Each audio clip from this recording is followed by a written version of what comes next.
Good afternoon, students. Today we will continue chapter 8 our environment. So कल हम लोग disposal of waste के बारे में पढ़ रहे थे, जिसमें हमने अलग अलग मेथड्स के बारे में पढ़ा था, जिस तरह से वेस्ट को डिस्पोज किया जाता है गवर्नमेंट अथॉरिटीज़ के द्वारा।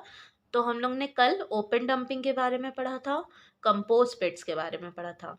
So next method is landfills. आज हम लोग लैंडफिल्स के बारे में पढ़ेंगे, जो मेथड इस्तेमाल किया जाता है गवर्नमेंट अथॉरिटीज़ के द्वारा वेस्ट को डिस्पोज करने के लिए।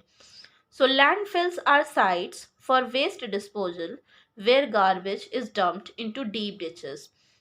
लैंडफिल्स जो होती हैं ये कुछ साइट्स होती हैं वेस्ट डिस्पोज करने की, जहाँ पे कूड़ा फेंका जाता है, कूड़ा कचरा जो होता है वो, ये कुछ साइट्स होती हैं लैंडफिल्स, जहाँ पे ये वेस्ट थ्रो किया जाता है, जहाँ पे गार्बेज जो है वो कहाँ डंप किया जाता है, कहाँ पे जो कूड़ा होता है वो कहाँ पे फेंका जाता है, गहरी खाइयों में। ठीक है, गहरी खाई होती है, वहाँ पे इस तरह की जो साइट्स होती हैं वहाँ पे जो वेस्ट होता है उसे डंप कर दिया जाता है।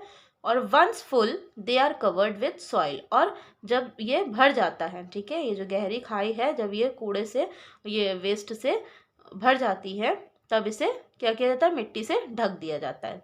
Although it is an old method of waste disposal, it is still a threat to the local environment. हालांकि ये पुराना तरीका है वेस्ट को डिस्पोज करने का, मतलब इसको ख़त्म करने का, लेकिन फिर भी ये हमारे आसपास के वातावरण के लिए हानिकारक है।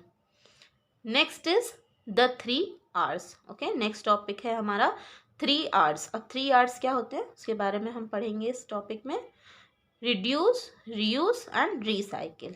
ठीक है, 3 Rs का मतलब है reduce, reuse and recycle are known as the 3 Rs। ठीक है, रिड्यूस, रीयूज और रिसाइकिल को कहा जाता है 3 Rs।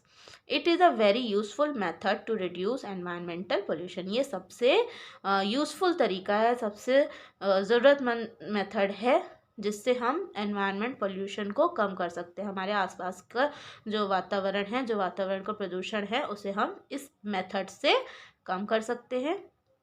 Recycling is the process of reusing a product or producing a new product from a used or waste material। अब recycling क्या होती है?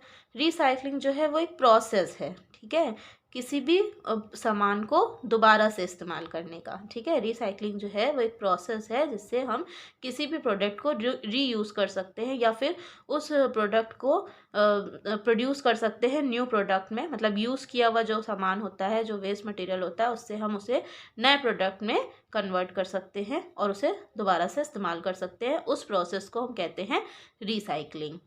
सो it helps to prevent wastage of potentially useful materials. और इससे हमें क्या मदद मिलती है कि वो सामान जो कि वेस्ट है लेकिन उसका हम दोबारा से इस्तेमाल कर सकते हैं। ठीक है, तो उसको वेस्ट होने से बचाती है उस सामान को। और रिसाइक्लेबल मटेरियल्स इंक्लूड, अब जो सामान होते हैं, जो प्रोडक्ट्स होते हैं जो कि रिसाइकिल हो सकते हैं, वो कौन कौन से होते हैं?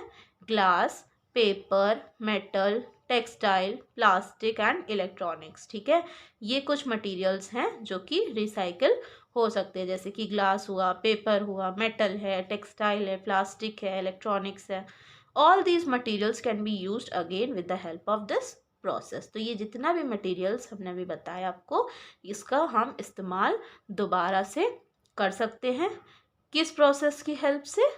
रिड्यूस, रीयूज और रिसाइकिल की हेल्प से हम ये जो पोटेंशियली यूजफुल मटेरियल है, जैसे कि glass, paper, metal, textile, plastic, electronics, इसका इस्तेमाल हम इस प्रोसेस से कर सकते हैं। Okay, so as you can see the diagram of reduce, reuse and recycle.